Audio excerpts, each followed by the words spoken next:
La chronique livre d'Olivier.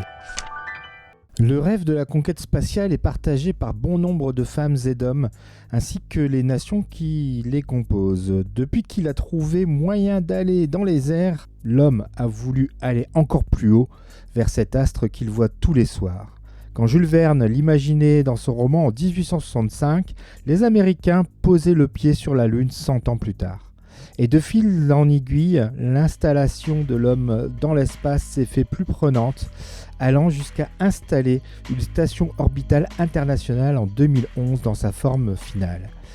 Elle est le lieu d'expédition de spatio-cosmo-astronautes de Russie et des États-Unis pour le sujet qui nous intéresse, à savoir le nouveau livre de Jakub Chamalek intitulé La Station, traduit du polonais par Kamil Barbaski et paru chez Métellier. 2021, le 4 août, à Baïkonour, en Russie, une équipe de 6 spationautes, 2 Russes et 4 Américains, s'apprête à rejoindre la station orbitale ISS sous le commandement de Lucie Poplaski.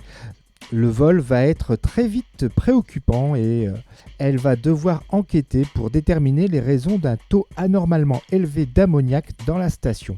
Ces investigations vont mettre en lumière des tensions sous-jacentes entre les deux nations représentées et des enjeux géostratégiques qui semblaient s'arrêter aux portes de la capsule. Il n'en est rien et Lucie va l'apprendre au fil des jours et des découvertes ainsi que des ordres donnés par Houston. Après sa brillante trilogie sur le Darknet, l'auteur polonais sort du champ numérique pour un huis clos à 400 km du plancher des vaches. Même si l'histoire se passe en orbite, ce n'est pas un roman de science-fiction, mais bien plus un polar thriller scientifico-politique. Le lecteur appréciera cette immersion dans l'univers de la station, avec le quotidien et ses détails qui ne sont pas épargnés, mais il retiendra surtout cette recherche de vérité, ou de pravda, selon la langue, dans un contexte géopolitique tendu où les tensions entre les deux grandes nations de l'espace craignent pour leur suprématie avec l'Empire du Milieu qui pointe son bout de navette.